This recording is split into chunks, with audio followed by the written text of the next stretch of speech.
right, so this is part 2 of section 5.2. We're going to connect the idea of the summation notation we were talking about earlier in the first part of this with area problems.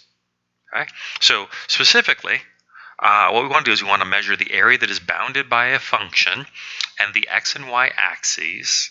And this is going to be a very common thing that you're going to do here in calculus. Now, I'm seeing a little issue right here. That's some ugly notation. All right, I fixed that. Yours won't look like that. It'll look like what it should look like, 6 minus x squared.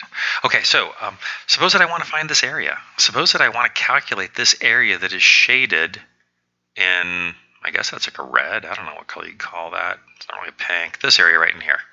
Okay. Now, geometry is going to fail me because that's not a regular geometric shape. That is not a rectangle, or nor is it some sort of a triangle, nor is it a circle or some part of a circle. I don't have a geometry formula for that. Okay?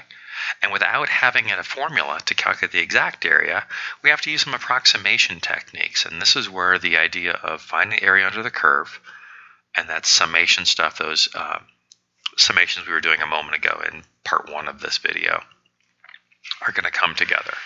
Okay?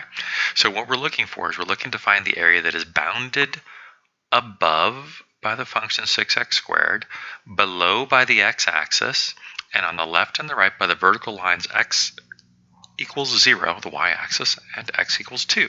So this would be x equals 0, this is x equals 2, this is y equals 0, or the x-axis, and this is our curve that we're bounded by. And our job is to try to figure out how much area is in here. And so what we're going to do is we're going to use an approximation technique, and this approximation technique is going to approximate the area by subdividing, by approximation by division into subintervals. And then with each of those subintervals, we're going to create a rectangle. And now the height of the rectangle is based on the height of the curve at some point on that interval. Okay? The image here on the left is using the left endpoint to determine the heights. The image on the right is using the right endpoint to determine the heights. What I mean by that is, if we think of this as rectangle number 1, and this is rectangle number 2 and 3 and 4, the first rectangle is being determined. The height of the first rectangle is that left-hand edge of that first rectangle. It's the value of the curve there. And then the second rectangle is the left-hand edge, the third rectangle is the left-hand edge, and the fourth rectangle is the left-hand edge. Now, if we contrast that with picture number 2 over here, where the 1, 2, 3, and 4 rectangles, the first rectangle is now the right-hand edge. Now, if you're really good at this and quick, you'll notice that the right-hand edge of the first is the same as the left-hand edge of the second. Now, there's nothing about the math that requires that we use left edges or right edges.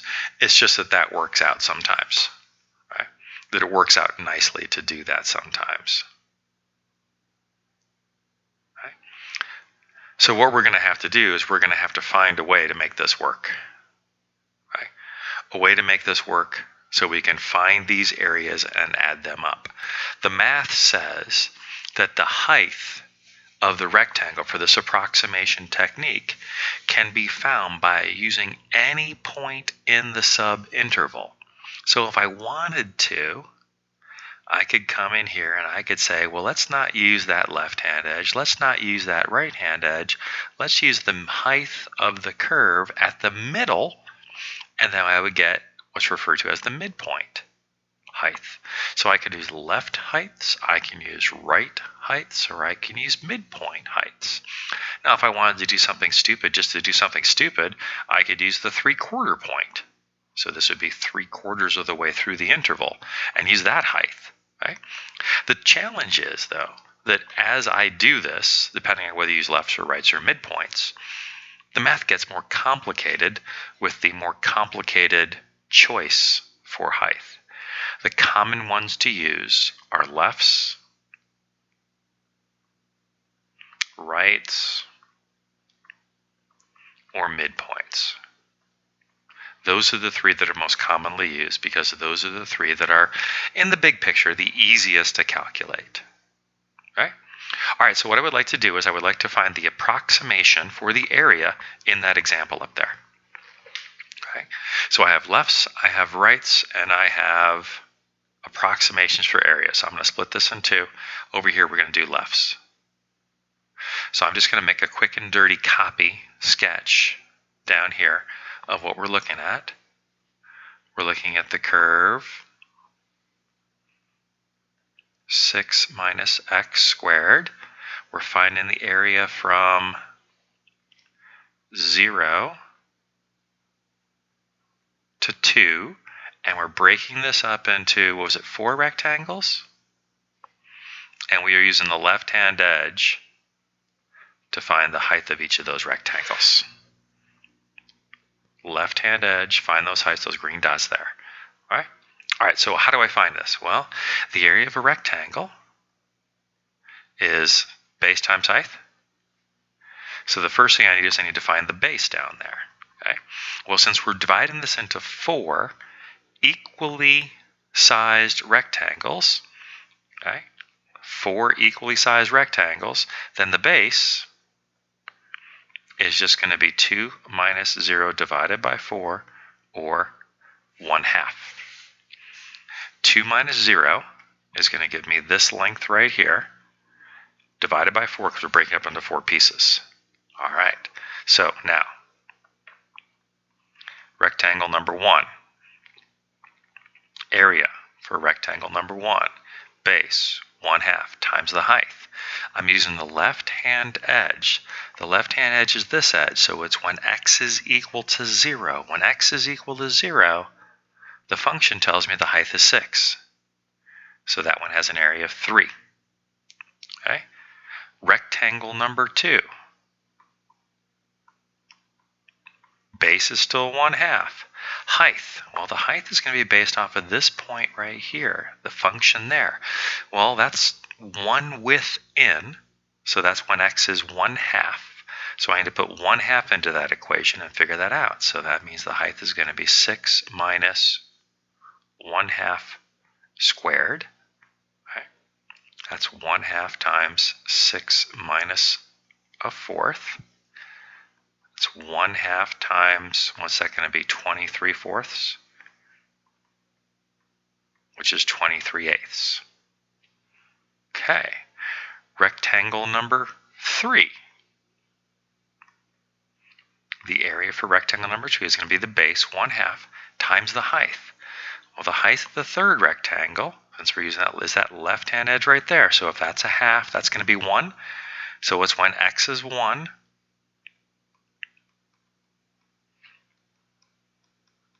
5/2. Rectangle number 4.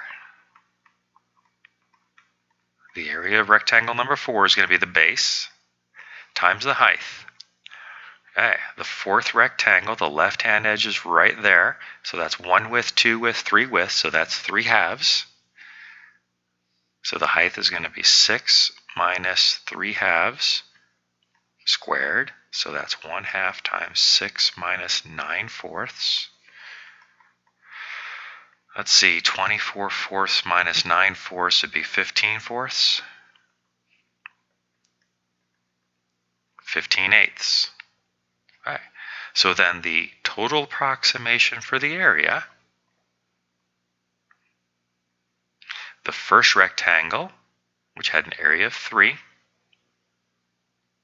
plus 23/8 for the second rectangle, plus 5/2 for the third rectangle, plus 15/8 for the fourth rectangle, which is, let's see, 41/4.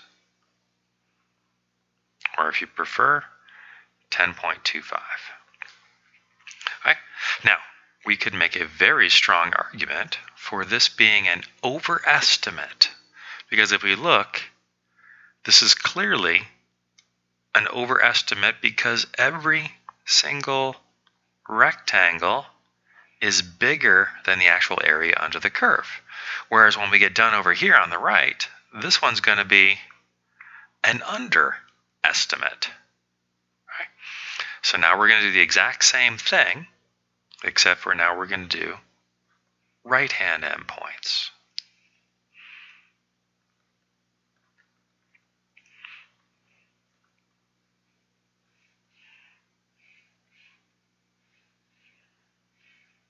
So first rectangle, second rectangle, third rectangle, fourth rectangle. 1, 2, 3, 4. Okay. The base is still the same. The base for all of these is going to have a width of 1/2, the length of 2 divided by 4 rectangles evenly. Okay. So rectangle number 1, area for rectangle number 1 is base 1/2 times the height. Well, the height is being based off this right-hand edge, which is 1/2. So that's going to be this one. It's going to be 1/2 times 23/4, which is going to be 23/8. Okay, how about rectangle number 2?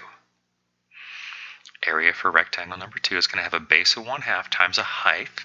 Rectangle number 2, that's this when x is 1, but that's just this one.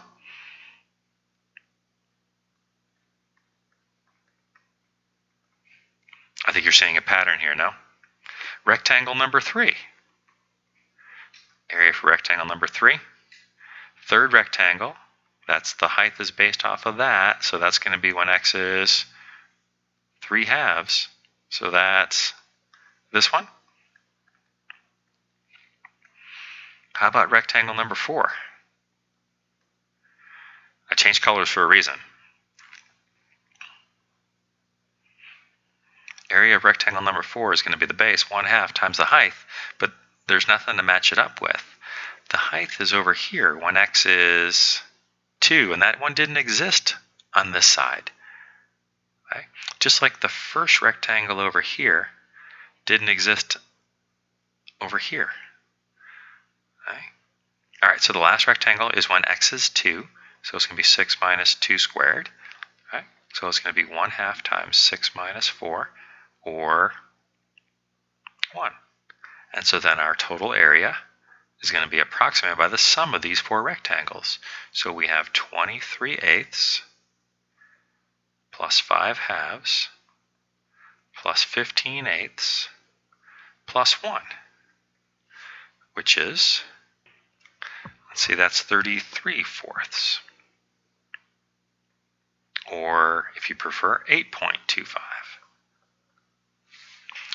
So, what have we done? I approximated the area under the curve 6 minus x squared on the interval 0 to 2, bounded by the vertical lines x equals 0, x equals 2, and y equals 0.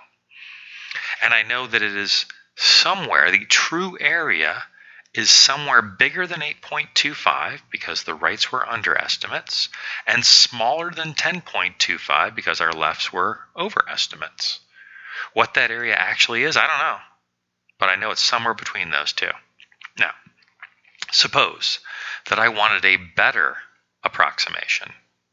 What would I do?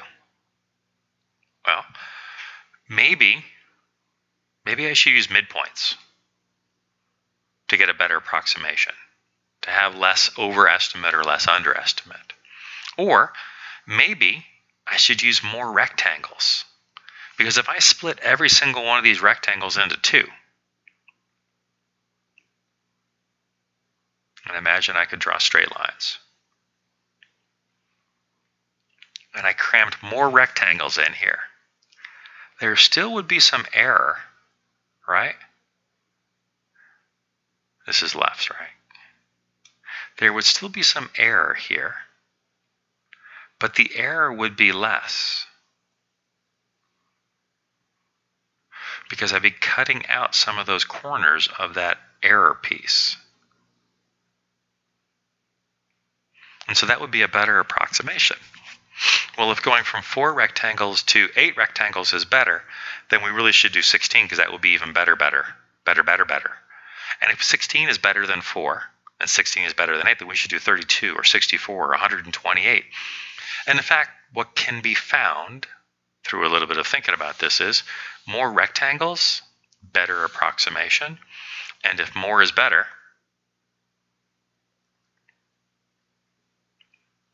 then most is best. And how can I get the most rectangles? Well, to get the most rectangles, all I have to do is just take the limit as the number of rectangles approaches infinity.